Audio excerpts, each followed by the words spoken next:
future generations could get this urge. Stay woke, youngin', and avenge these nerds. Tuesday. Oh, wait. Do a swap. Let's fix this. Do a swap. There we go. What? There we go. There that looks better. Jesus. We're playing Hollywood Squares right now. Too many cooks in the kitchen, man. No. I am on a lot of coffee. So much power. Listen, I apologize if I'm like, a little slow today, guys, because again, I would have the only migraine headache today. I don't know why. I really don't know why. It just happened. So I'm just drinking a lot of coffee. But welcome, guys. It's Tuesday night. Nerds of the Round is back, 9 p.m. Eastern Standard Time. I'm your host, Sebastian. It's your boy Law. And your boy Tone from across the hall. Who was muted? That mute be messing us up, man. Listen, Tonio's here just making noise, so I gotta mute him. Gotcha. Listen. Bear is the fifth nerd. I mean, the fourth goes to Jess. Bear is the fifth nerd. That's it. But here we go. Guys, subscribe to the YouTube channel. Listen to us on Spotify or Apple Podcasts. Also, to follow us on Instagram, follow us on YouTube. I just said YouTube. Follow us on Twitch. Follow us on TikTok. Try to post there. If you guys are following us, you see us do some fun posts every once in a while. Listen to us on the Medusa's Cascade podcast, released every Saturday. The Medusa's Cascade podcast is 40 our plus. First arc.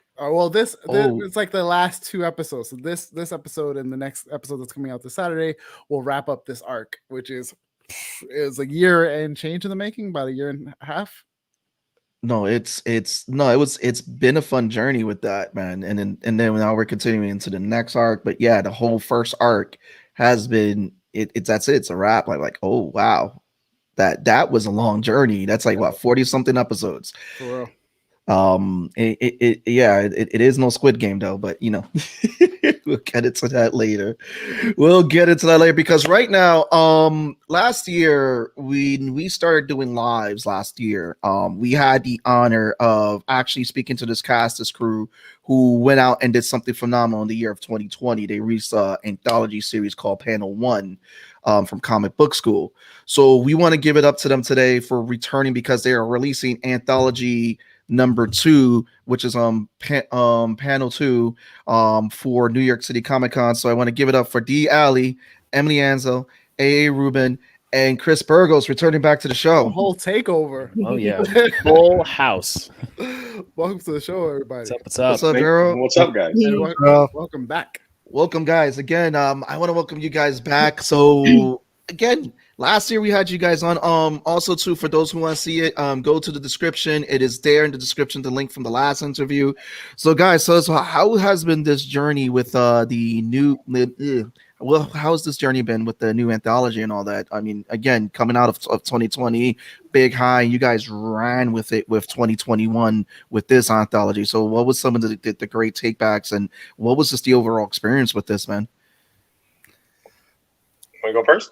I'm going to pick on you, Kris, because you said it. There you go. There you go, Kris. You said it, Kris. You volunteered. You volunteered, Kris. That's what happens. You've been voluntold. I've been voluntold is right. Okay, so difference between this year and last year.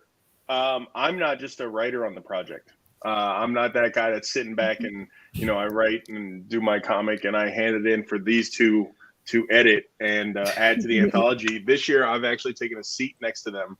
As an editor, and it's been a lot of work, but it's awesome. And what's also different is I'm able to actually have a little bit more interaction because of my role with all the different creative teams, and so that's really been awesome in that way. So you are a busy man over there, because I get your emails all the time. Like, Kris is sending all the updates. Ari, come on, we're gonna tag you, and then we're gonna go with Emily. So we had a few differences this year. The first and probably most major difference is that this year we have a themed anthology. The theme of the anthology this year was the time in. Our publisher, Buddy Scalera, gave us the theme. Every story in the book had to relate in some way to that theme. It was just the time in with no further clarification. What's up, Jarrell? How are you? Secondly, I would say that one thing, and I'm so happy we have Emily here also, is because we have so much more flash fiction in this anthology. We really expanded the flash fiction, whereas last time we had 3 flash fiction stories. This year we had 11. So flash fiction has really grown. comprising about half the anthology now. So that's a major difference as well. And yeah, I'm going to tag in D because she's going to tell you the rest. Oh, look at that. Touring on the. Go ahead, D. You're next. Unmute yourself. Yeah. Like buttons and things. It's a whole new world. So yeah, the anthology went. Actually, there were a couple hiccups, but it went smoother this year because I think we kind of knew a little bit better like what we were doing. Hey, Jarrell. He's gonna give a special call out to everybody, I think. But with Kris on board, we had another set of hands, which was nice. We had a lot more learnings from last year that we picked up from, so we could kind of be like, we knew a little bit more what we were doing with sort of things opening up from COVID. We weren't always great on the deadlines, which is something that I hope to improve next year. But we got, we had more people, more friends, more, I mean, you guys even. I mean, everybody was around and looking forward to the next one. So it was a lot of hype and a lot of expectation. But I think we did a really good job, and I think everybody's going to be really impressed. Again, we're just taking it a step up a notch. So. And Kris is giving you a shout out. Understanding mute buttons happen to us all. Yes, Miss Cole. Oh, yeah. Emily, so you're not a stranger to anthologies. We did an interview with Ari last year where he talked about the comic book school anthology, and then he also worked with Tears in the Sun. So that's how you went with Ari. But your story is untethered in this. So what was the difference between this and working on this anthology, and then getting to pair up with an artist to actually make your vision come to life side by side with your flash fiction? It was really interesting. When we did Under New Suns, it was very collaborative, but it was still just words, right? And to see your stuff come to life, to see somebody actually draw it, that's like a whole new thing for me. I've never had somebody illustrate my stuff before. So just to see that was really, really cool. And it was just, it was really, yeah. It's hard to describe to see it for the first time, so. We got the dinosaur that came to life right there in one of those images, one of those frames. Dinosaurs are big in our house, so you always got to throw in a little bit of a nod there. So, and D, you were also not only an artist this year in the book, but you also showed off your colorist skills. How was that, getting to show off that skills right there? It was a lot of fun, actually. I tell people all the time, I'm an animator in my professional life, but like if they could pay me to color all day, like that would be my dream job. And then everybody was like, you could totally do that. You'd just be a colorist. And I'm like, why did I not think of this before? And so since I was doing a lot of stuff for laying out the book and everything, they were like, hey, we need a colorist on this who's open. I was like, me. So I took art direction from the illustrator, Darren Sanchez, who worked with Buddy at Marvel. And it was a really fun time. It was really like some of the back and forth, figuring out what he wanted. And then, making sure that I got the artist's input, or the writer's input rather. And yeah, it was a good time. It was an eye-opening experience because I had never colored someone else's stuff, like since coloring books, like I've always drawn mine and colored mine. So that was a new thing. It was a very interesting experience. Well, go ahead, Tom. No, yeah. So I know we want to jump into some of your individual pieces, but just I wanted to pretty much ask, like on an administrative level, this is your second year doing this, and what were the things you learned doing it last year, and you inputted into things you learned, things you wanted to change that you took from last year into this year. I know one of the big things I know with Ari was that adding in more prose and getting all this other stuff in there. So what were those changes that you had between these 2 years? Because that was a huge endeavor that you just took on, and then just rolling with it, doing it again this year, doing it again next year, just that ever-growing learning for doing such an awesome project. You know what? I actually I think that the reason for the the increase in prose and the lack of comics stories being in the anthology, kind of the reason it bounced out the way it did was because the world was starting to open up again. And I think that was one thing that we had to fight was, and I actually have a piece, little editorial piece in the anthology that just describes, I think we fought cabin fever. People were like, let me out. I've been sitting at home for the last year, writing, drawing, doing whatever, doing my own projects. It's time for me to get out. And that was one of the things I was most nervous about, honestly, because we had a great lineup of people show up and basically say, we want to be a part of this anthology. and then a lot of those people, both new and old, kind of dropped out, and it kind of made me feel like personally I was doing something wrong. Like, oh God, what can I do to reel these people back in? But at the same time, it also let me know kind of, the people that wanted to get it done did get it done, and the people that really want to stick with it. And so I think that kind of was the reason for the balance and the way of the stories, the way it worked out this time.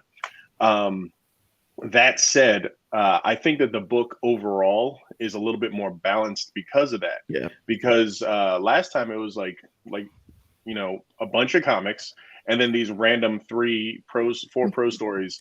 Whereas this time, for every prose story or for every 2 prose stories, there's an 8-page comic that goes with it, and each prose story is either 2 or 4 pages. So it's a nice balance I think we found this year.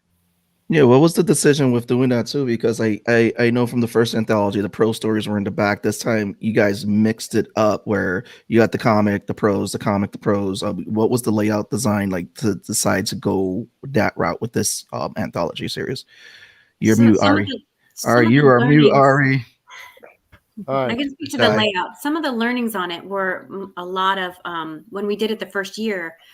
We started off with comics and we introduced flash fiction. And so we didn't have a lot of them. And so we kind of didn't know how to lay out the book as a group of things. We said, okay, well, here's the comics and here's the flash. And we put them all together.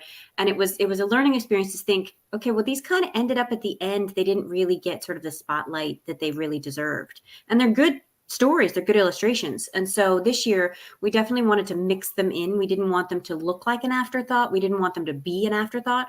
And so as we were laying out the pages, Ari, Kris, and I all got on a call and we were like, what do we really want to complement? Like, we want you to read from one to the next. What do we want to complement each story after and after and after? So the book is always leading you to the next story. It's always leading you back in so that you can enjoy all the stories. And so that was a big layout decision, a big learning on our part for this year. And I think that what Erin doesn't know is that Kris and I met secretly and we decided, how can we make Erin's job as difficult as possible? And let's try to do this in the shortest amount of time.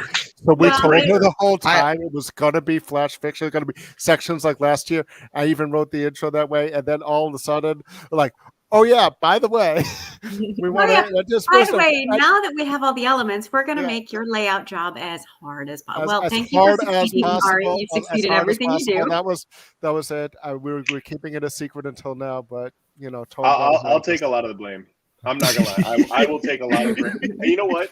We can also blame Buddy. Because I was just gonna say that, Buddy is the ringleader. Well, you know what was great about this year? I don't know. I mean, he was on top of him last year, but this year, I'm like, he was very hands off. And the reason I was gonna blame him though was because he had an amazing online chat with who was it? The editor of Heavy Metal magazine, and Joseph Illidge. Joseph Illidge, yeah, the guy was incredible. And as I was watching that interview, I was just like starstruck, kind of like from this guy I've never even heard of or anything before. I'm just like, this guy knows his business. He knows his how to put things together, and the way that he puts together that heavy metal anthology, like every 4 months or whatever. Yeah, it's just like he knows how to put together a book. And so one of the things that I did was I went and I looked at several issues of Heavy Metal and was like, how can we make our book a little bit closer in visual impact or anything like their book, because it's very, very, very tightly put together. And one of the things that they do is comics intermixed with the prose, and I just definitely thought it was kind of the way. So I was kind of the person that was kind of like, all right, if anyone's gonna push Erin's buttons, I'll be the one that. And Ari was like, go ahead, Kris. Thank you for telling me. I appreciate that. If I'd have found out from someone else, I'd have been really upset. No, but it's visually compelling because, again, you have these beautiful images like with Untethered, and also too, what was the other story? I'm sorry about that. The other story was the time in Frozen Carnage, and like all the other pros, like these beautiful like single images that go with these stories, and then you break it up with these comics. And like you said, like I remember that being with the Heavy Metal, but it just makes everything like, and then also too because you have so many styles in this book. from different various artists. It's like not only are you getting a comic, but you're getting an artistic masterpiece, because it's just various different styles accompanying these stories. That is just like, oh wow, this is, again, it's kudos to you guys again for hitting some home runs with this book, man. How do you guys feel? Well, go ahead before I ask. I'm sorry. I was gonna ask, like, coming off of the first anthology, and then you guys are like, all right, we know we're gonna do a next one. How was that transition? Because I know, like, for some of us, like, between projects, that's always the hardest. You're like, I either need a long rest period, or I'm like ready to just jump in. Was it hard to, like, get everybody on board, get that ball rolling, and keep the momentum going from the first book? For me, because I was the one actually putting the PDF together, and I have a tendency, like, with any given project, there's always going to be one person who's like, it's 5 minutes to the deadline, here's my piece, and you're like, ah. So coming off the last one, I was like, I'm out for a month. Like, don't call me, don't talk to me. I won't be on social. I'll be back in February. And so when I came back in February, I think everybody else was kind of had taken their time or whatever. And Ari and I got together. We were like, we need more hands on this. And we put it out to the community, like, who wants to help? And Kris raised his hand, which was great. And so sort of bringing him in and telling him the steps that we took the previous year and explaining it to him, Ari and I think, kind of found ways to improve. And then found ways where, like, oh, well, maybe we didn't do that as well as we could have. What are some better ways we could do it? And in showing Kris what we had done, we could kind of go back over the process and figure out where we could improve. So that was helpful, I think. And I think, like, in order to teach someone something, you really have to learn it yourself, and learn it in a different way. And my day job is as a teacher, so I'm not making enough money in writing in comics yet to not have one, but. But they say that, right, you really have to learn it in a different way in order to teach it to somebody else. And there was that analysis that we were doing as we were, bringing Kris into the fold and bringing him up to speed on it. But there was also the enthusiasm he brought in. So we're like, we had done this, and we're like maybe a little bit, especially at the beginning. But Kris is all like, yeah, it's his first time. He's going to do it. He's all in. He had that same enthusiasm, and that really raised the energy for. Raise the energy for the rest of us. Kris is that hype man. That's all I'm gonna say. But no, I'm one of the things I appreciated with the anthology, and getting to work with you, Ari, is that it's also a tool that helps teach people about time management. And you guys definitely have, and it was just interesting to see the breakdown of the schedules that you guys had for, okay, this is when we're going to do this, this is when we're going to do this, this is when we're going to do this. Oh, the concept art has to be in for this. Oh, the writing that has to be in for this, so we can review it, send it back, give writers enough time to update. And it's like, it's people actually learning and getting feedback, because you're living up to your name as just comic book school. You're learning from pros, and kudos to Buddy and Comic Book School, you guys, for the podcast series that you guys are doing, interviewing all these greats in the industry and all that. And thanks again for opening up with Beyond Con with that marketing panel. It's phenomenal. But now we're coming up to the big main stage, New York City Comic Con. How does it feel that now, because again, it was supposed to be last year, but then the world went in a lockdown. But this year, you guys get to actually meet with the crowd, show them the experience of what you guys do in person. I mean, you did it at Eternal Con, and you're about to do it now on the biggest stage, New York City Comic Con. How does that feel that you guys are going to be at New York City Comic Con, talking to them and showcasing the anthology at the show? Oh, it is. Kris's expression said so much just now. It usually does. But you know what? Many of us started out when we were first starting to get into comics, and the way we were going about learning to do them was by going to Buddy's panels, Buddy's Comic Book School panels at New York Comic Con. I've been going to them for years. When I've been a prose writer for a long time. I've been writing short. I had my first published short story in 2002. A prose story I've been writing ever since, but it hasn't been that long since I've been in comics. And when I wanted to figure out, like, how do I do this? How do I attack this medium? The most important, experience for me was going to Buddy's panels at New York Comic Con. Then there are going to be 4 panels this year.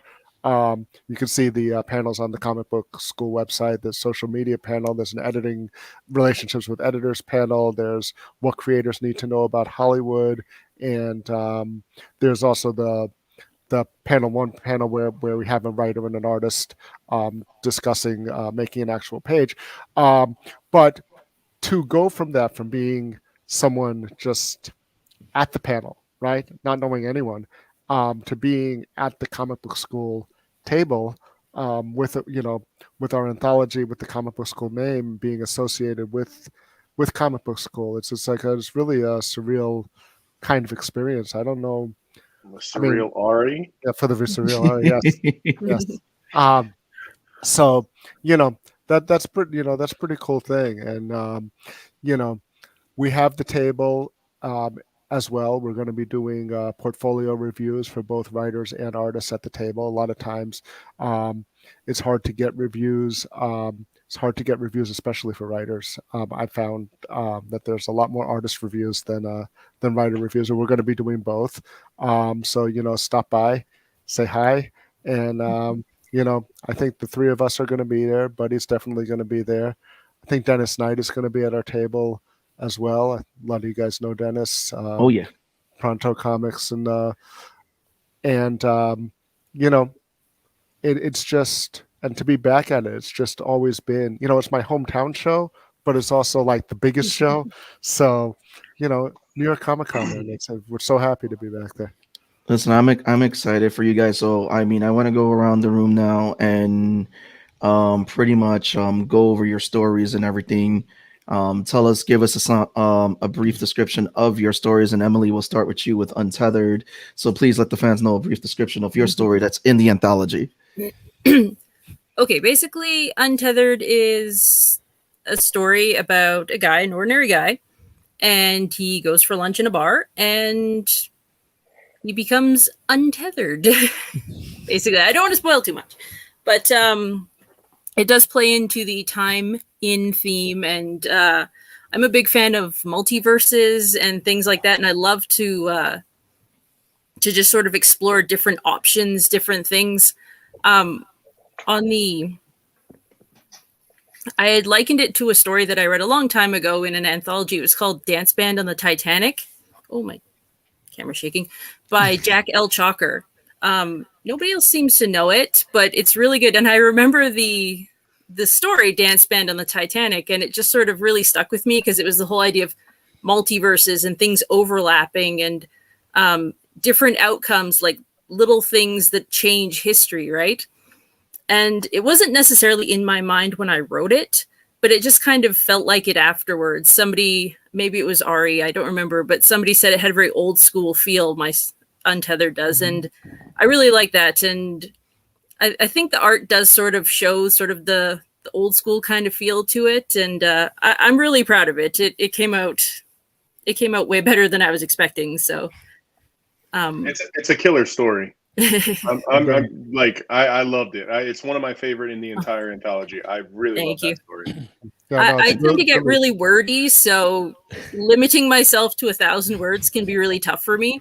But I was able to sort of get where I wanted with that one and get it, succinct for once.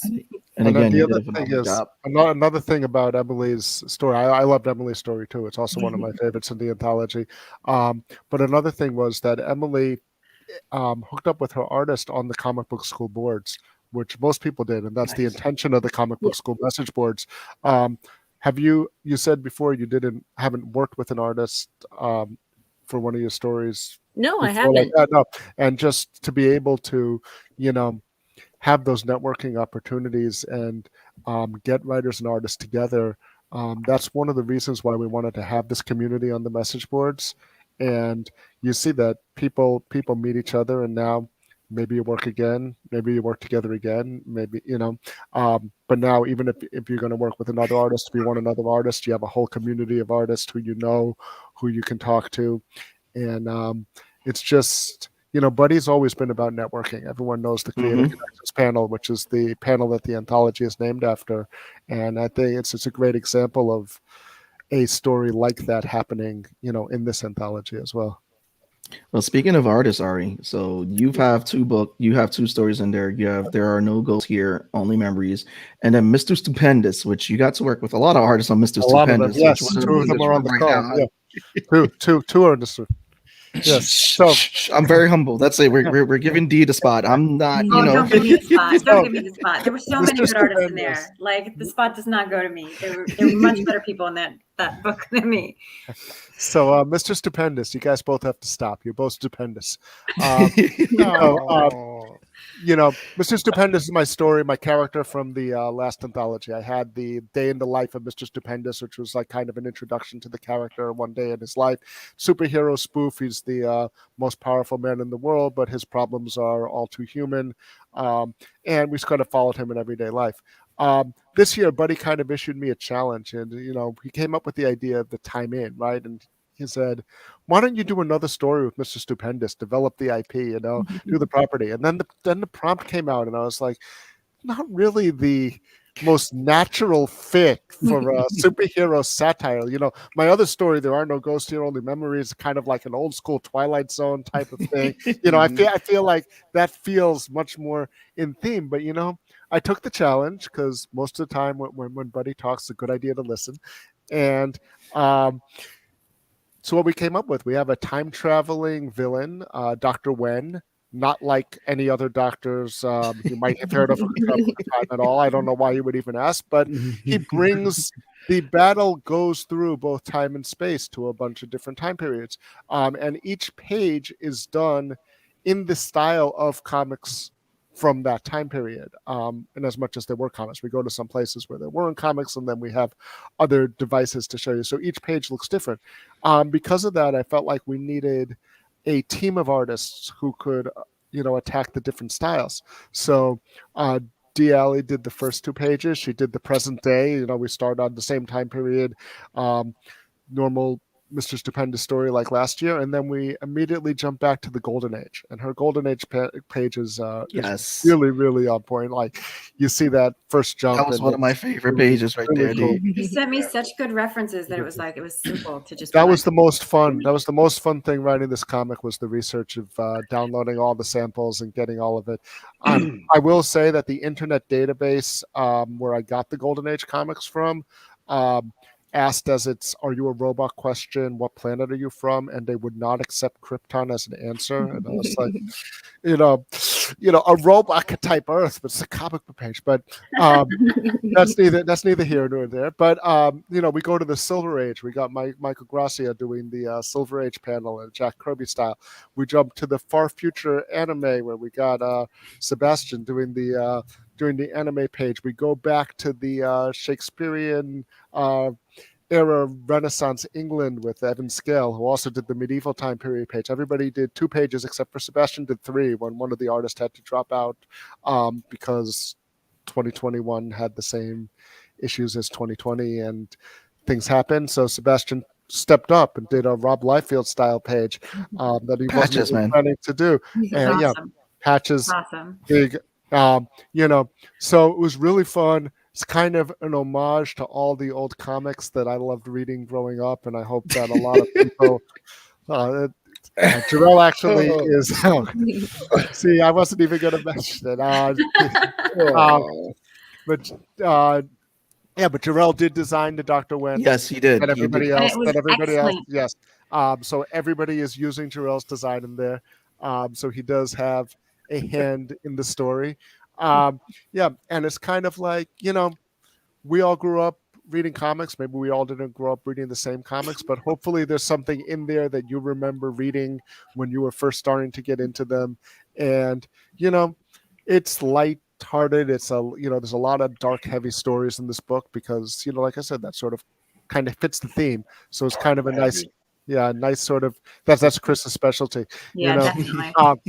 I say we're like the yin yang here between me and Kris with our 2 stories. But it was a lot of fun to do. Hopefully, it's a lot of fun to read, and I hope people like it.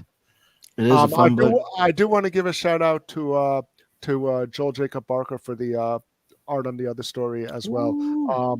I really like what he did. He did these New Yorker style illustrations that were very on point for the other story. So the other story, like I said, is a flash fiction piece. It's a prose piece, and it's similar to Emily's in that it has sort of an untethered in time kind of feel, but stylistically it's very different because we're different writers and we have different approaches, which is the great thing about this anthology, where you could have many different interpretations of it. But I really like that story as well, and completely different. Hopefully it shows a little bit of range, But it's good that you have that difference, because again, you're transporting readers to different worlds and having those different flavors.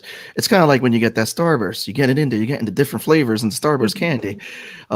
Kris, we got the Corrupt Assassin, and then we have also Frozen Carnage. Please give us the descriptions of these books. Come on, let's go. All right. Well, the Corrupted Assassins in a Tavern is a IP I've had for years. It was something I wrote as a film script back in like 2015, and I reformulated it for television. And I created this huge mythology behind it. It was just supposed to be like your typical horror film, like they're digging up something in the desert and they find something that's boogie boogie, and eventually all chaos breaks loose.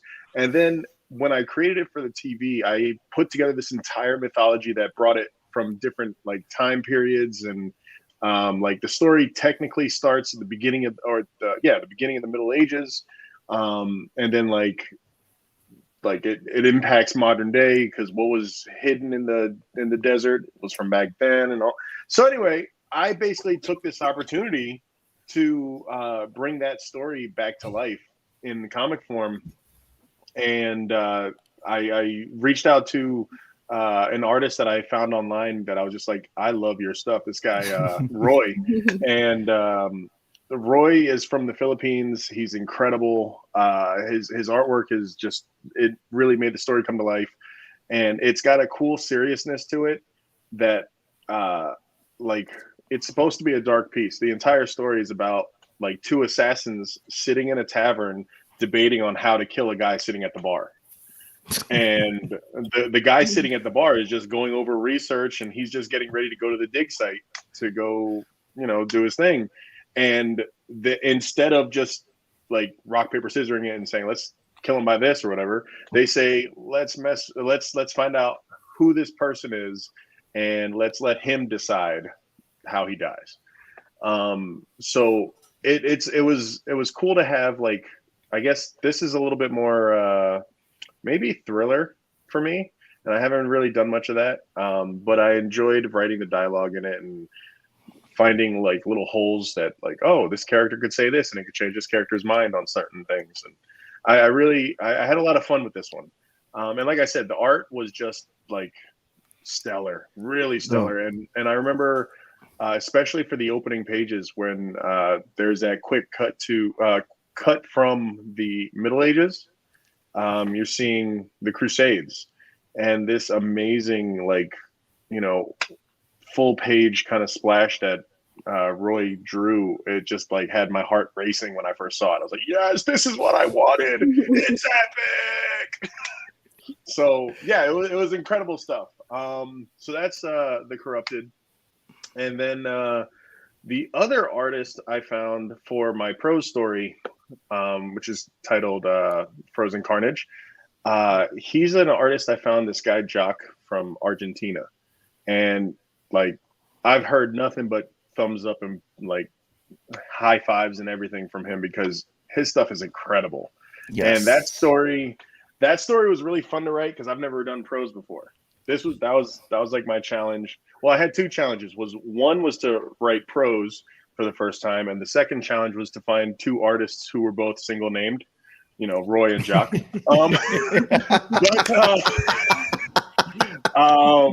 Making all the successes here at Comic Book School.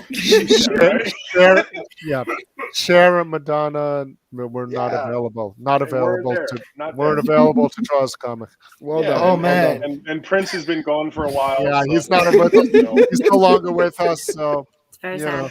But yeah, like that story is really cool because that's based on one of my father's IPs.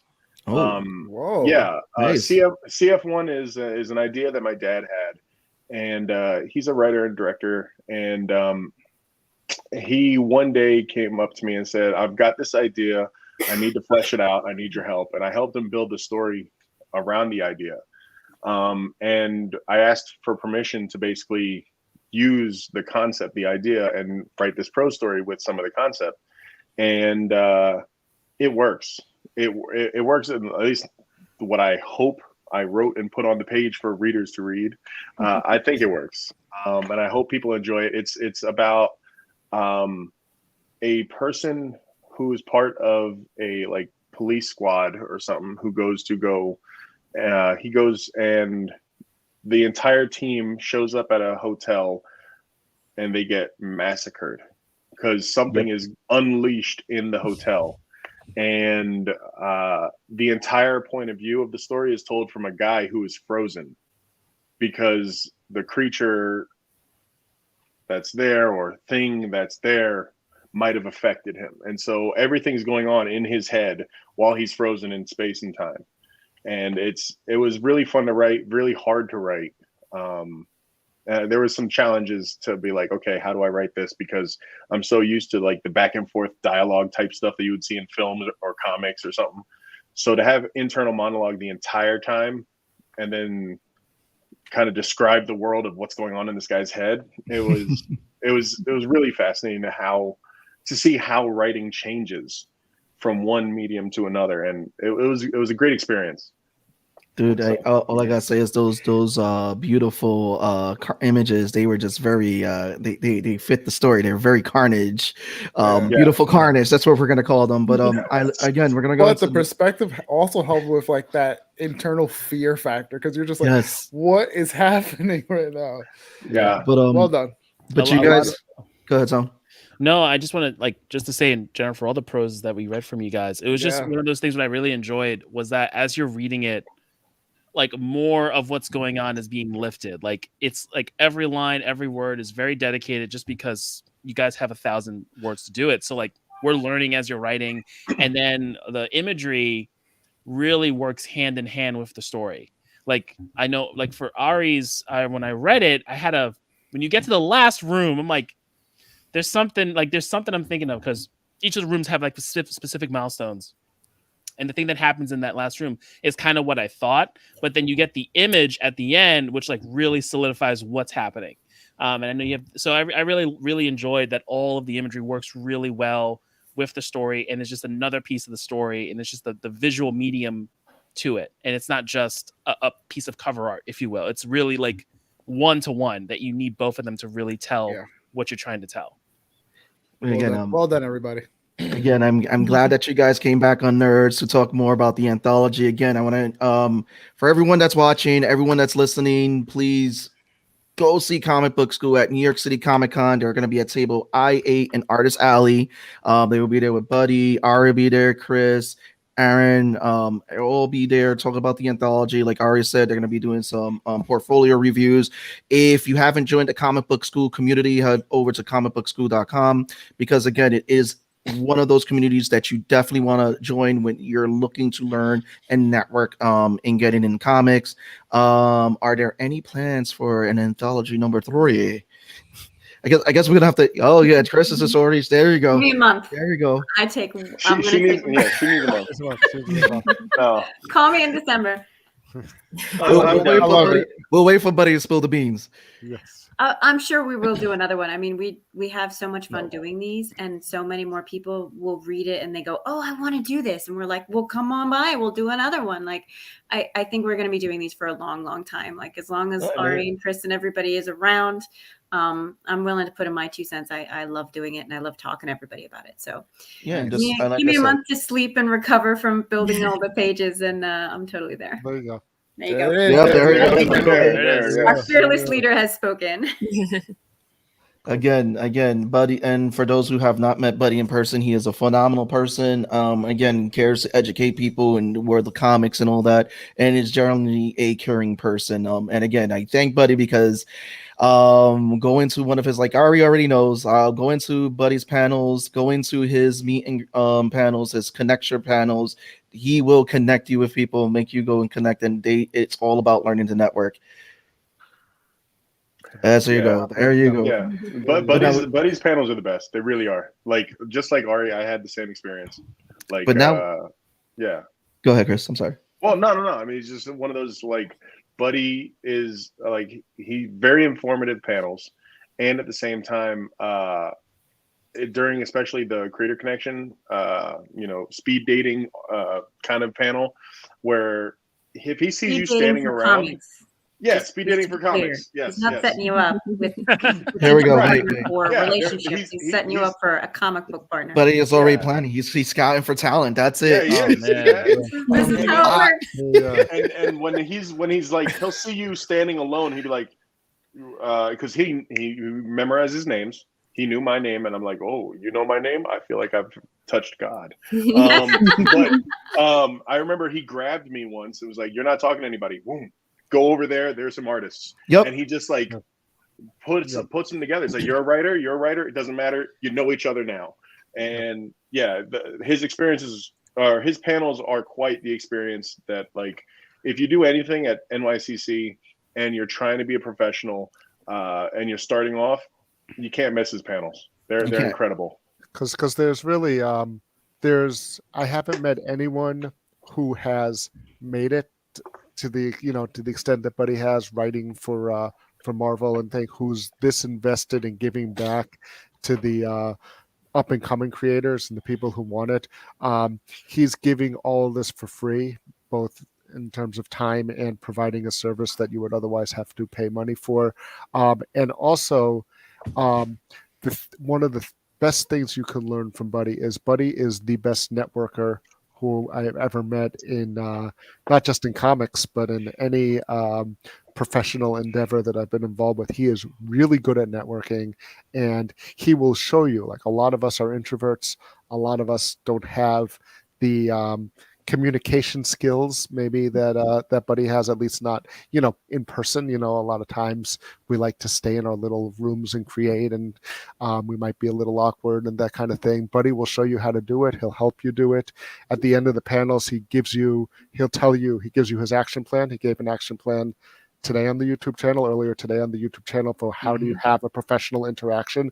And at the end of the Creator Connection panel, he said, here is what a follow-up email looks like. Take a picture of this screen if you don't know how to do it, and just fill in the names. And this is how you write back to everyone, and this is when you do it. Like, he's giving you all of those things that you might have. Of course, there are you didn't hear about what we said about you before, but he gives you not only all those things you need to make comics, but all those things you need to be successful as a professional as well. He always says the craft and business of making comics, and it's really both. Yes, and just to show too, I got one of Buddy's books, the action poses. There you go. So I have it. It's in my library. But again, guys, for those who are joining in right now, please rewatch this episode for Comic Book School. Again, we have the link for Anthology 1 in the description. We're talking about Anthology number 2 for Comic Book School, the new anthology that they just did, which again is a phenomenal piece of comic book artistry that you want to add to your collection, especially if you're a comic book collector, comic book enthusiast, and just love to read awesome stories. Yes, thank you, Buddy. That book is awesome. I use it for a lot of the poses I do. Now we're going into the next part of the show with you guys. I'm thanking you for you guys to join us, because we're also doubling as we're a pop culture podcast as well. Because again, and I'm telling everybody right now, go back, rewatch this episode, please learn, and also see them at New York City Comic Con on table I-8 at New York City Comic Con. Oh, we lost D, but here we go. Tone, take it away. What if, I gotta say, has taken my spoiler warning and thrown it in the damn garbage. Because, you know, if you haven't seen this before, my spoiler warning is Tony Stark has died. And in What If, Tony Stark has died fucking 5 times already. I'm over it. Every time. Like every episode, like how many times Tony Stark died in this? Like 6 times. So yeah, whatever. Tony Stark died. Ultron wins. He's in the multiverse. He's fighting the Watcher. Captain America is the fucking president in one of these universes. Let's get to it. Let's talk about What If Episode 7. What if Ultron won? Let's go. All right. So Tone, you know, they have to keep killing off Tony because they don't have Robert Downey Jr., so it's a lot easier to kill him off. It is. They don't have to give him all the lines. Like you see that they got everybody else, right? Almost. They get him to say. They get him to say this. Right? What If has done this thing where like all the Avengers are so squishy and the enemies are just like super OP. Yeah. They're all sorts of buff. Yeah. All sorts of buff. Yeah, like even Ultron, the way he took out a thing. I mean, we'll get to it, but like, yo, all of these bad guys are just on level 99, and our Avengers are level 1. Back. You know, it's like if you played Final Fantasy 7 and you were underpowered and you go fight the weapons, the secret bosses, and you get your ass kicked. That's what's happening in What If with all the Avengers. Yeah, that's exactly what it is. And you know what? And it's as if you're on the receiving end of Knights of the Round. All right? Yeah, exactly. It's like, oh my god, 100%. So anyway, let's talk. Let's jump into that's my spoiler warning. There we go. We're gonna need you to get you a new spoiler warning after like this season, man. What if screwed up my whole shit, man? I'm sorry. I had a thing and you took it away from me. Yeah. I am. So I want to get everyone's feedback on this episode because we kind of got Galactus vibes in this one and all that. So I'm gonna start with Emily. How did you feel about this episode? You know, Ultron winning and doing the things that he did. I really like this as a setup to whatever's coming next. I want to see sort of where they go from here with it. Like, obviously we know sort of where they're going to go with it, but I want to see sort of how it's going to play out. Like, are we going to drag this on for a little while? Or are we going to be fighting Ultron for a while? Are we going to be chasing him around? Or are we getting rid of Ultron and then something else comes, right? So I'm interested to see sort of, this is like a good jumping point to sort of whatever's they've got planned coming down the pipe, right? So that's what I'm really interested to see how that goes. Ari, tag you in. So I really liked the episode as an episode, but it kind of threw me a little bit for a loop because I really liked the kind of anthology style of the show where they were like real what if stories. Like you used to be able to get another story arc that didn't really fit in, and it's like, okay, we can watch this, and I don't necessarily have to watch them in order, and I could, you know, now all of a sudden, right now now it's like this episode, obviously cliffhanger continuing into next episode. Oh wait, evil Doctor Strange is back, and he's gonna come, right? He was from 3 or 4 episodes ago, right? And now all of a sudden we're coming back into this whole thing that they were setting up at the end of Loki and with all the money leading into Doctor Strange and all. We were like had our fun, and now we're back into that kind of larger story arc. So, you know, at first it was a little jarring, but I was with it by the end.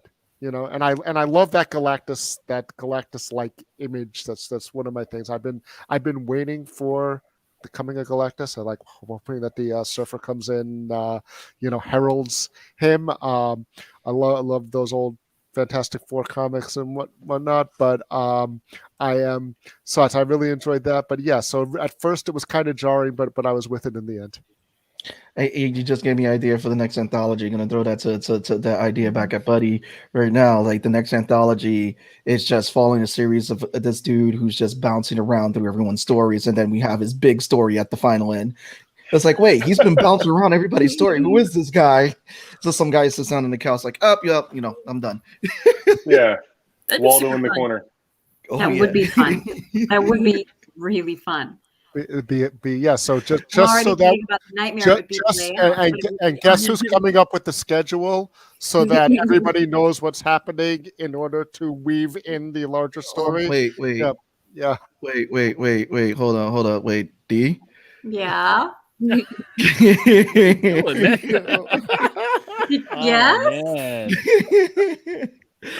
Kris, go. Actually, you know what? We'll go with you next. D, how did you feel about this Ultron episode? So I screwed up because I've been working like nonstop on the anthology. That's and, good. Ari was like, "Oh, you got to catch up on What If," and I was like, "All right." So I logged in on like Monday, and I watched the episodes, but I share an account with family, and so when I turned it on, the first episode I watched was the last one. Oh, spoiler alert! This is interesting. Like, I think I've read a couple of these comics, but like, what's going on? And then it was like, oh, next up Loki, and I was like, wait, I thought there were like 7 episodes. So I turned it. I was like, oh, I watched the last one first. Oh, I'm so stupid. So then I watched all the rest of the episodes. So I already knew it was happening because I screwed myself up. So I'm watching all the others, like, I wonder how this connects. And it does. It gives you like a really weird viewing order. You know, it's like people who read the Chronicles of Narnia in a different order. You know, there's that argument that's been going on for years. Well, should you know how the world works, or should you go in and figure it out? And I went in knowing that this was what was going to happen. And so it gave a different color to all the stories, because now as I'm watching each episode, I'm thinking about how they'll connect. Which was weird. I don't know that everybody else got that same feeling. So listen, we're interesting. We're just waiting for the hashtag to pick up hashtag Darcy Duck. That's it. That's what we're really gonna pick up on. Definitely. Oh, Chris. I like, I don't know if y'all saw my Facebook post or whatnot. It was just like, tomorrow can't come soon enough. I'm like so ready for it. I'm like, let me get it. I want it all. I want to see the entire What If every episode versus that episode. That's what I want. And Jarrell said it down there in the comments or whatnot. I completely agree. It's a setup. I think if we don't, it might not be a complete setup for it necessarily, but we're definitely going to see the MCU drag a couple of these characters or scenarios and put it into the new Doctor Strange film. Because they've created a really rich storytelling with each episode.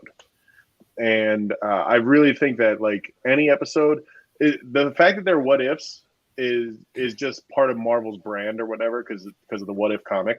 But the fact that they've taken all of these like killer scenarios and just said, this is the way it would play out, like that Killmonger episode. Yes. Like, what if Killmonger saved Tony Stark? It's like, yo, he's still a dick. But like, it was just one of those like, I thought he was a good guy at the beginning, and then it's just like, no, he's still the psychopath that wants to rule the world. Listen, how many times did they say it's still genocide, but it's efficient? Like, I laughed so hard. The best line. He does a shirt.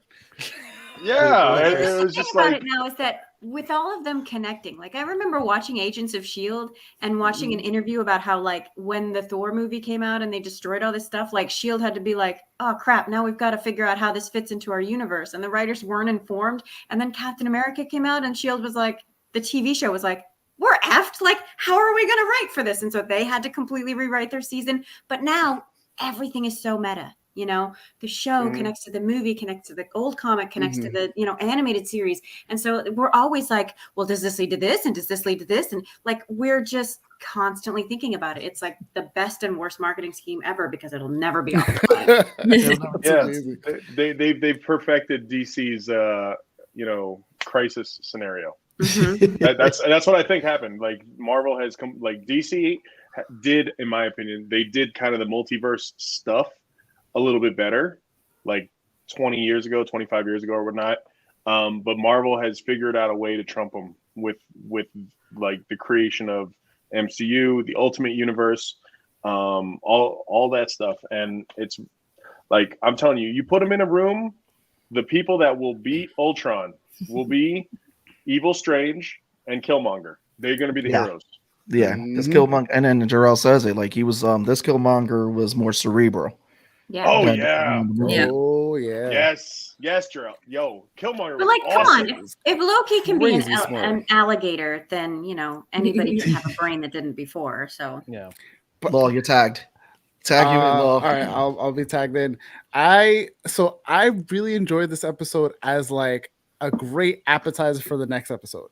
It was still so last episode felt like filler. This episode felt like better filler because I'm just like, this is good, all the stuff that I want, but you're not giving me what I actually ordered. Give me the good stuff. I know it's behind there somewhere. Give it to me now. I'm where Kris is. I'm like, come on. I know you can do it. Just give me the next episode. So I'm just waiting for the madness that will come in this next episode. Tone, take us away.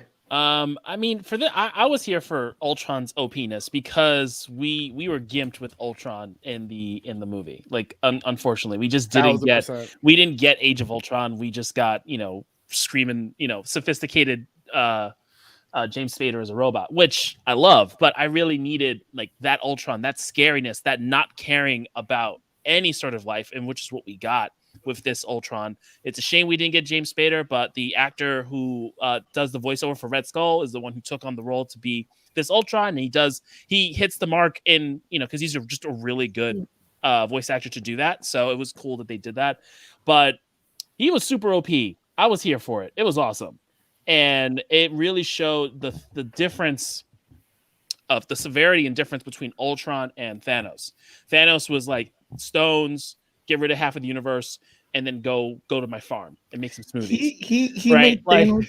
He made Thanos his bitch. Yeah, like yeah. It was just cold, calculated. Slice him in half, not a word. Get the stones. Realize there's life on other planets, and just like eliminate anything. And he was like, "Oh, it's you. Yeah. Cool. Sync. Like, give me that." There was barely any screen time for Thanos. It was like, cut, rinse, repeat. Let's go. Yeah. And it just shows you like they built him up so much in the movies, right? That this was the big bad. Like that there are other villains how you play the cards, right? So if this villain goes up against this villain, this one's going to win, even though everybody else took down this guy and they couldn't solve this problem. So it's always like that. Like, what is the combination? Which is the whole what if point, right? Yeah. So I love that.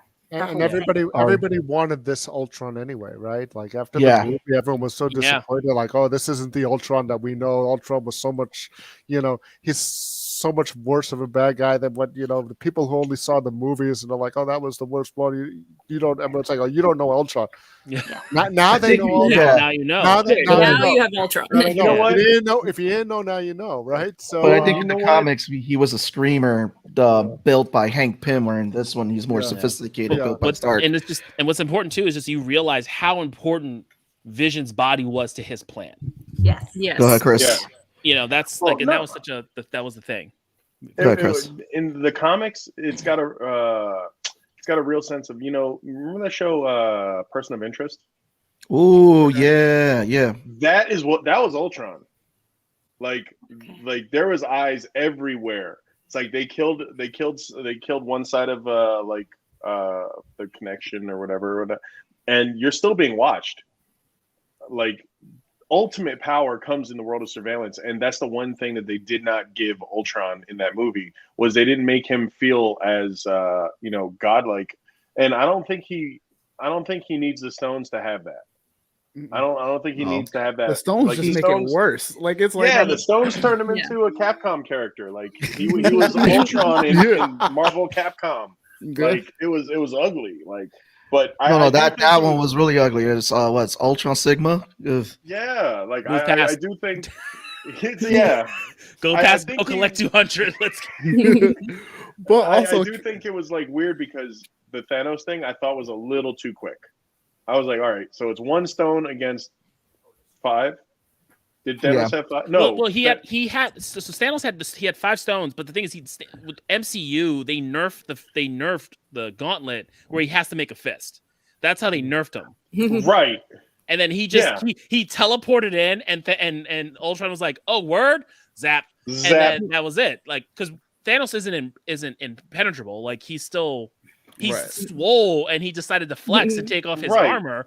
But that's he wanted hubris. to talk first. Yeah. He wanted to talk. He wanted to monologue a little. Yep, that was his undoing. And the Incredibles proved how horrible that is. We noticed that, Jarrell. Yep. We noticed that. But I want to ask you guys this one because we had a really dope fight in this, which was Ultron versus the Watcher. The Watcher was getting his hands dirty in this one. Yeah. How did you guys feel about this fight scene? And we will lead with Ari with this one. Come on, Ari, jump in. Come on, Ari. Yeah.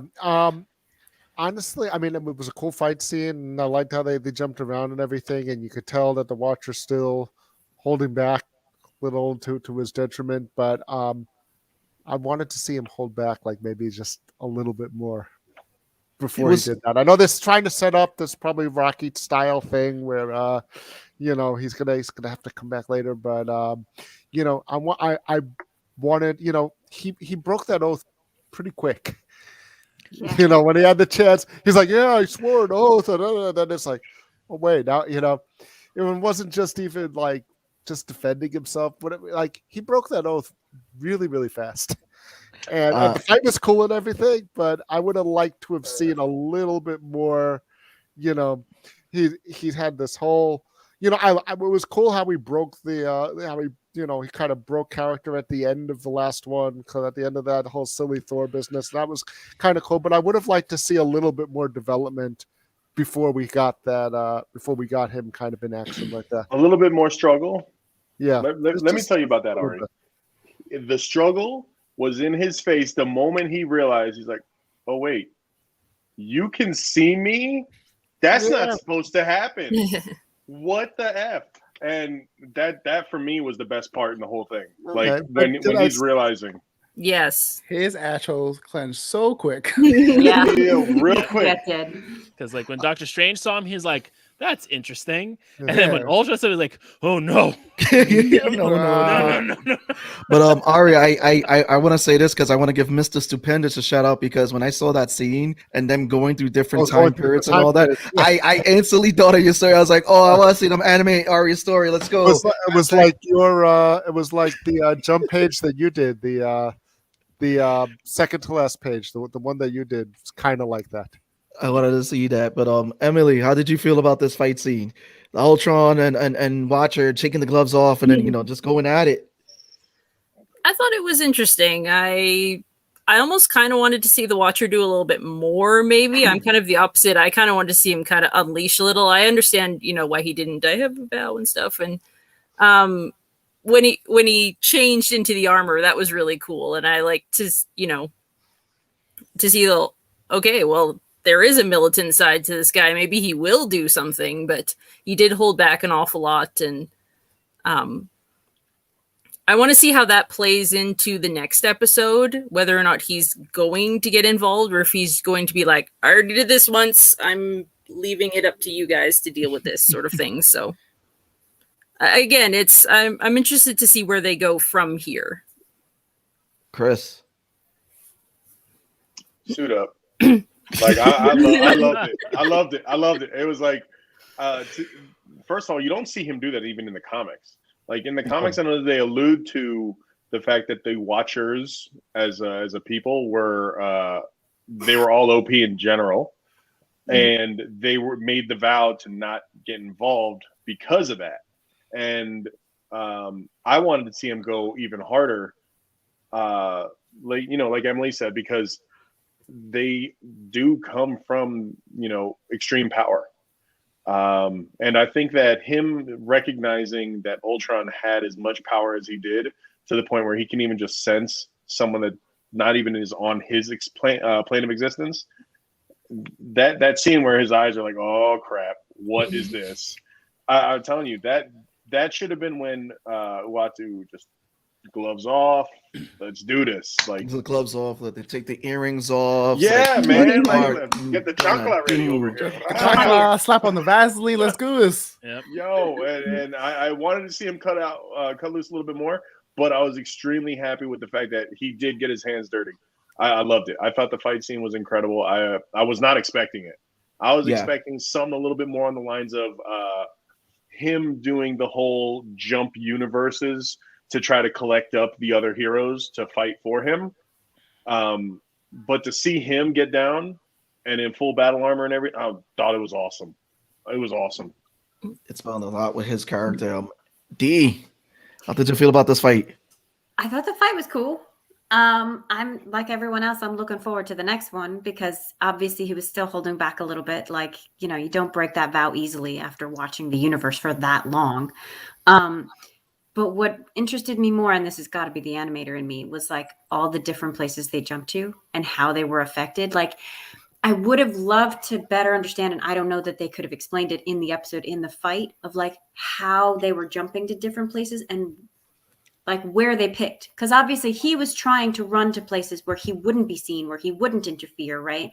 Deserted areas, uninhabited planets, right? And Ultron didn't care. He's just like, I'm after you, whatever it is, like punch you through every, you know, most populated city ever in every alternate universe. And you see those like pop through.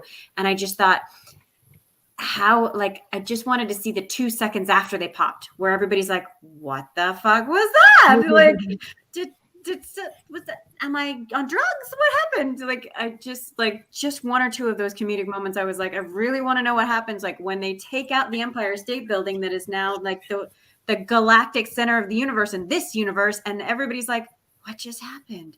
So all the universes wake up to the multiverse because, or somebody says, no, you're crazy. We're throwing you in the loony bin, you know? And that whole thing, like, just sparked my brain. I was on cloud nine for a while. How dope was it that, like, imagine the power, okay? Just imagine the power. Your ass is getting beat, and with each punch, you're hitting another dimension. It's like, yo, that's incredible. Yeah.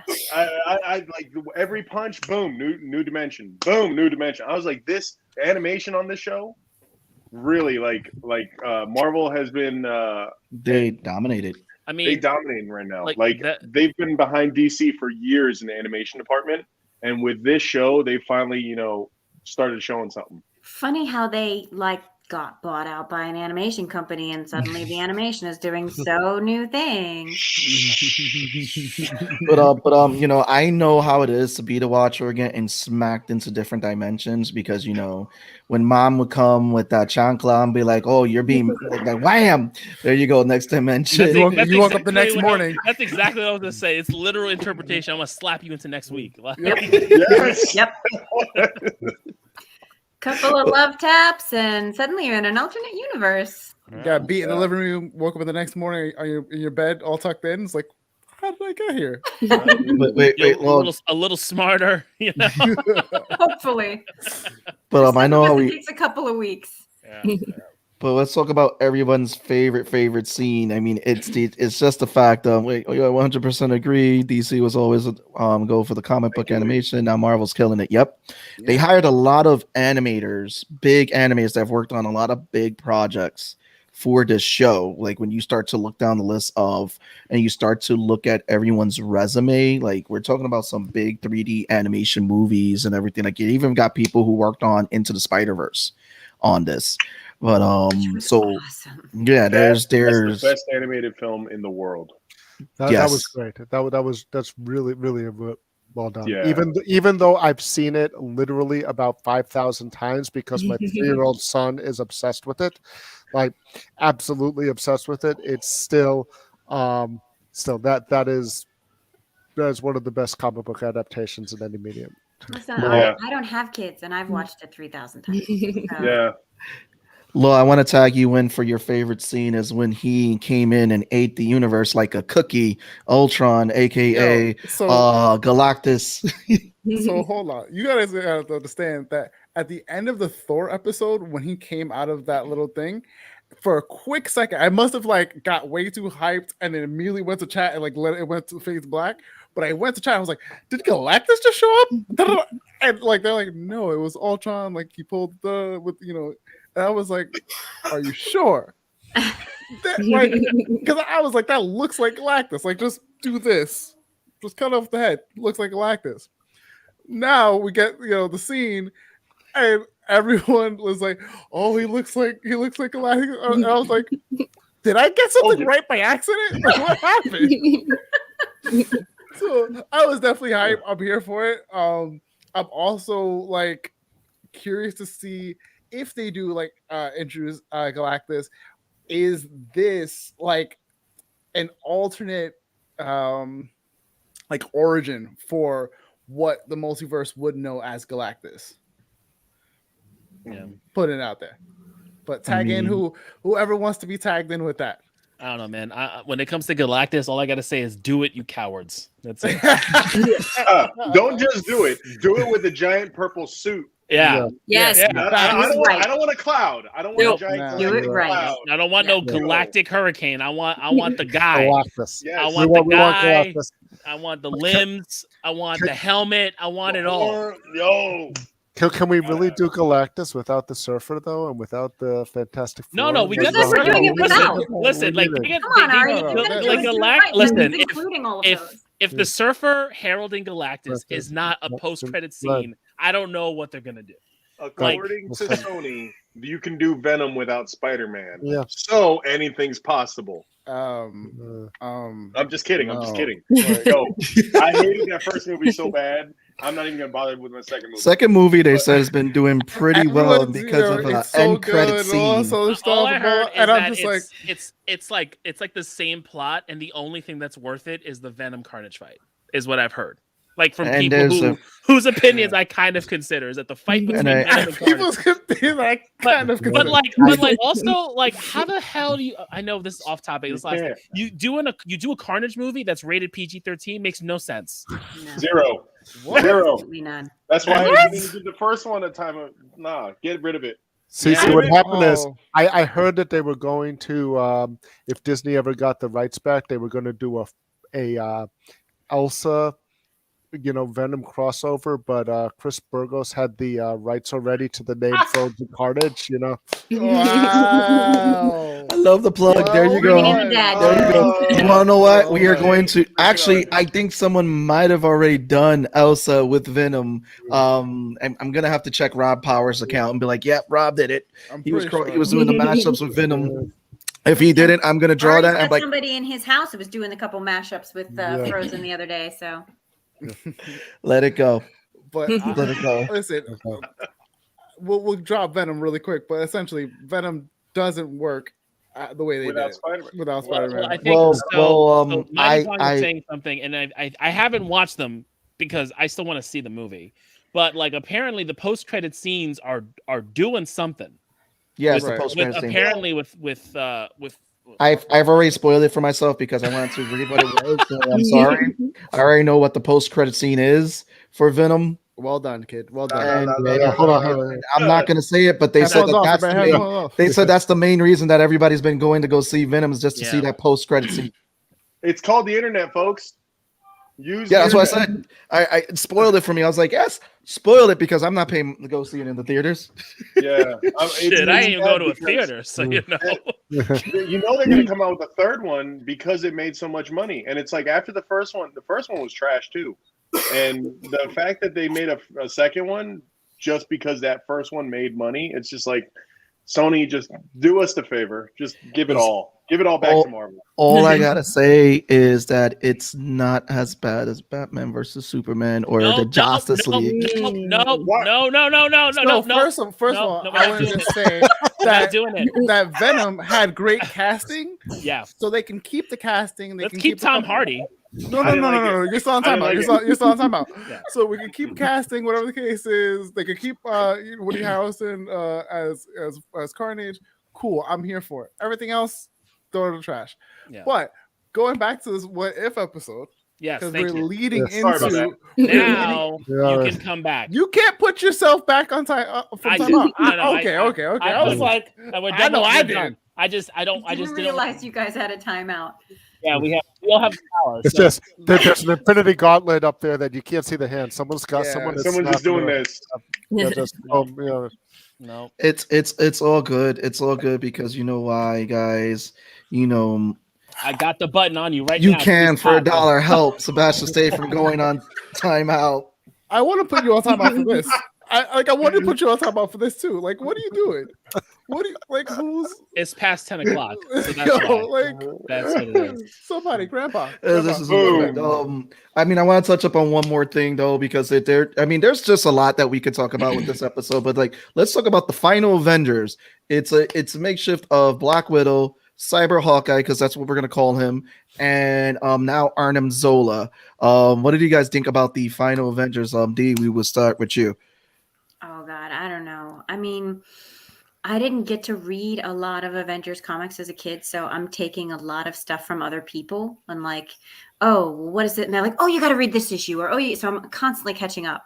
But like every time they do something with Black Widow now, I'm like, I'm still pissed off that she died in the MCU. So like, I just get more and more angry that I'm like, oh, well, she's in this one. Oh, well, she's here. Like, so there are Avengers that I love to see, but like that Black Widow is there is just enough for me. And then it's like because she doesn't have any special power. She's just super spy, you know? And so I don't know. I don't know if I feel like they should do more with it because they have sort of the Russian and the, you know, I don't know. I don't have an opinion yet. I'm still trying to figure it out. Well, Florence Pugh has now the mantle, and also to congratulations because Scarlett Jo and Disney have reached a settlement, which is awesome because now her projects are back up. Yeah, that's because the Russo brothers were throwing hands like, yeah, we ain't gonna do no more damn projects if you don't take care of our heroes. Which, thank God, they stood up and like, you know, said something rather than just being like, oh, figure it out, like most, you know, producers and directors do. Like they stood their ground and backed her up, and that was awesome. Pog is on your side, D. Multiverse. No one really dies. Yeah, but remember, there project they want is the Secret War. If they get Secret War going, then you got Venom back. But yeah, that's what they want. Not necessarily. Not necessarily. They did Civil War without the Fantastic Four, and you know they can finagle things. I mean, they got the one thing they did need for Civil War, which was Spider-Man. Yeah. They were like, we're doing this without Spider-Man, and they were like, all right. And then all of a sudden, Kevin Feige was like rubbing two pennies together. It's like, I got Spider-Man. Yeah. That was one thing. Whatever I have to do to get him.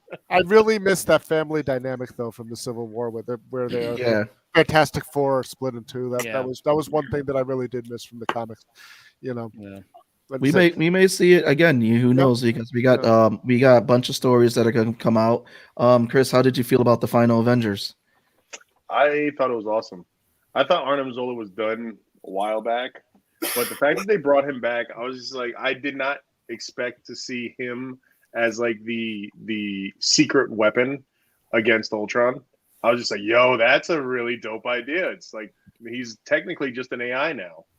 And you've got a super AI fighting a super AI. I'm now like what I had going through my head was, what other AIs does Marvel have in their back pocket that could possibly assist? But then you see like, you know, him thrown down with the Watcher, and I was like, all right, forget AIs. We just need heavy hitters. The other thing, right? They're gonna come out, right? They're coming out with Hawkeye, right? So they need to build up Hawkeye a little bit, right? So they need to get people. They need to get people even if it's not the same Hawkeye, and even if Hawkeye is a guy who he's the everyday fans, man. Yeah, but casual fans might not have. You know, more people are reading Spider-Man and Captain America than reading Hawkeye. As good as some of those Hawkeye comics were, and they had that great run with the Fractionage. It was great there, but that's not. It's not the same level of thing. So, I don't think it's a coincidence that we have, that we had a Hawkeye, that we're gonna a Hawkeye with a cyber arm. Yeah, we're have an AI on the inside of his arm. That's what's gonna fuck up Ultron. Funny enough, someone did like the math for it, and he's only been in the MCU like on screen for like all of 20 to 30 minutes. Who? Hawkeye? Yeah, Hawkeye. Okay. He's only had like 20 30 minutes. He's getting his Die Hard show, so now we'll be good. Yes, I was going to say that. Emily, how did you feel about the Final Avengers? I was kind of with Kris. I was like, when they were going through the files, there's like Arnim Zola. Oh, that's interesting. I like that. And then just having him there, and I thought that was really cool. Because who else are you going to get? Roy against. Roy versus Ultron. That's what we're gonna pull in. Yeah. Yes. Roy, you've been voluntold. Roy. That's it. They volunteered you for this in the second half. Again, for those that are joining us, please make sure you rewatch the first half of this live broadcast. Has been about comic book school and their anthology. As I've been saying it, Again, they're going to be at table I8 in Artist Alley at New York City Comic Con. Make sure you drop by and hang out with them at their table. Pick up this year's anthology, which is an awesome anthology. Again, we get to cover in the beginning. We're going to cover it at the very end with the plug. But we're going to finish up with the Ultron fun, which we're going to tag in Tone now for this. How did you feel about the Final Avengers? It was cool. It was cool to give them, some purpose than Vormir, and that Hawkeye was the one who sacrificed himself over Black Widow. And then the whole thing with Artem Zola, like I just feel like Artem Zola, when he's a person back in the Great War and all that, he was like, he felt like maybe he was just playing it up, that he was just this wimpy scientist who had this master plan down the line. But AI Zola is great. I love like how holier than thou he is, and how he's like, I'm better than everybody except for like a glass of water, and then I'm gonna do whatever you need me to do.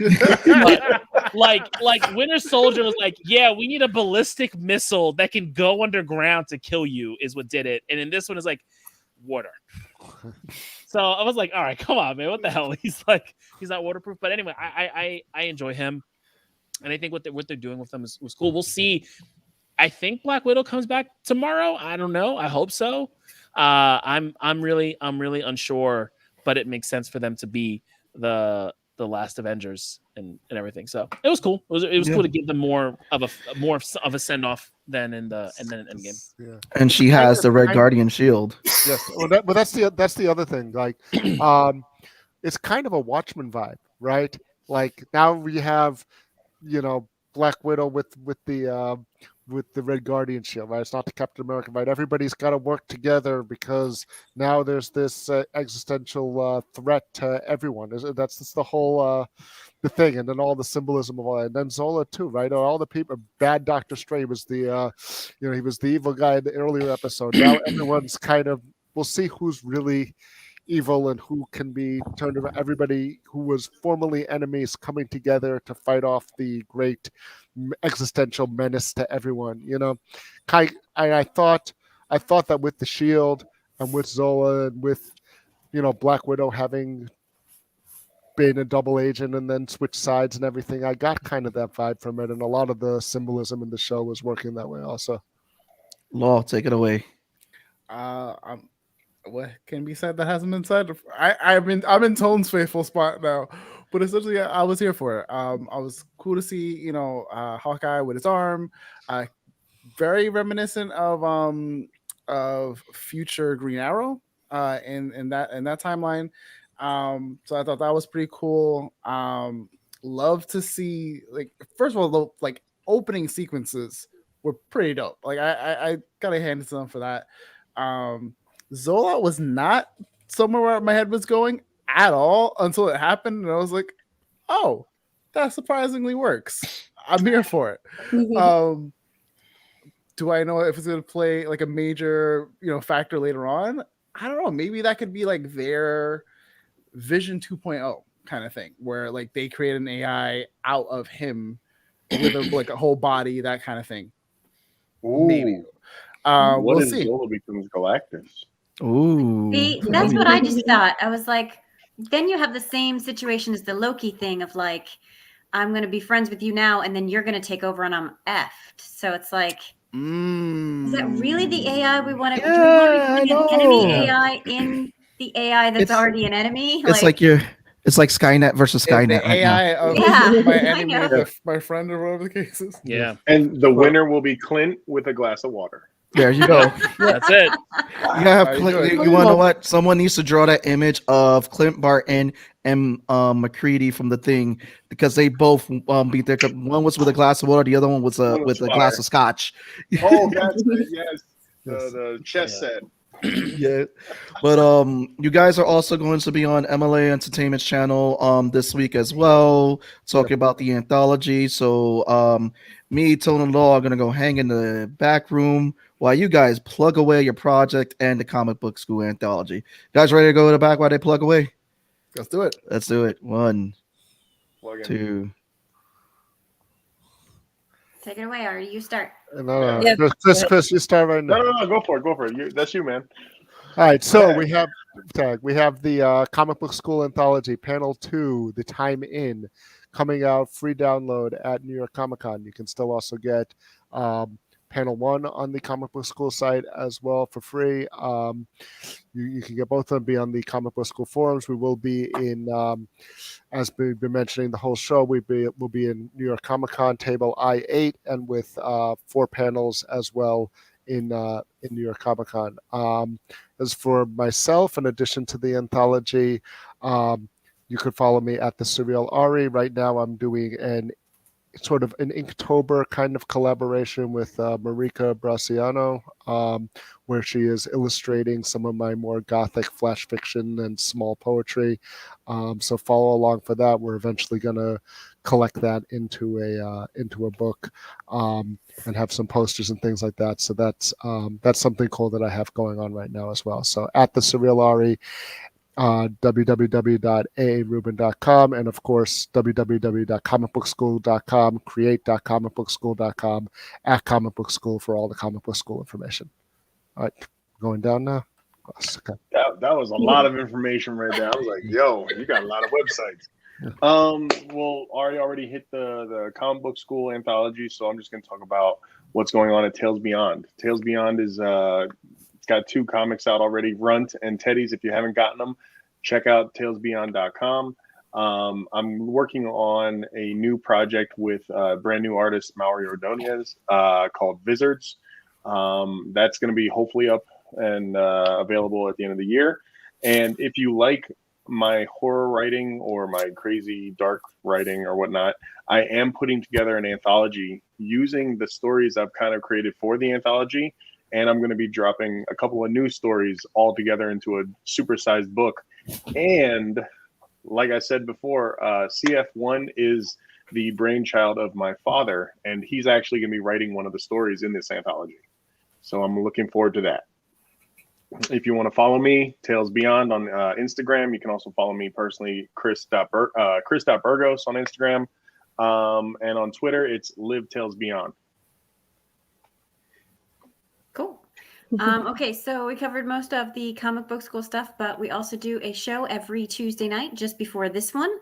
Buddy is hosting guests, and he has informational panels similar to what we do at Comic-Con, but we have guests from his professional Rolodex, which is quite extensive because he's quite the talker.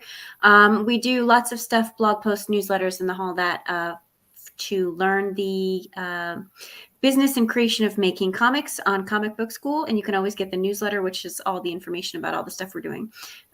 News for our next anthology, getting into it and learning to make your own comics and getting published will come out at the beginning of the year. But if you want to join the community and be part of making the book, everybody's welcome. Just go sign up in the forums, comicbookschool.com. Emily, up to you. All right. If you want to follow me, I'm at Late Night Scholar, LATENITE, on Twitter and Instagram. My website, Emily A. Ansell at WordPress.com. I don't have a lot going on right now. I'm just sort of working on a few things. If you want something that I have worked on, there's Under New Suns from Skullgate Media. They actually just put out a 3rd volume. I wasn't part of that one, but they just put out a 3rd volume if you're interested in pirates. And yeah, I'm on Twitter a lot, so that's probably where you'll find me if you're looking for me. So yeah, that's what I got. Again, I want to thank you guys for coming on. Me, Tone Law, I want to thank you guys again for sharing the anthology with us. And again, the 2nd year in a row. I'm so excited for seeing where you guys started from the 1st to 2nd. And again, I wish you guys luck at New York City Comic Con. Nothing but the best, because I know you guys are going to kill it.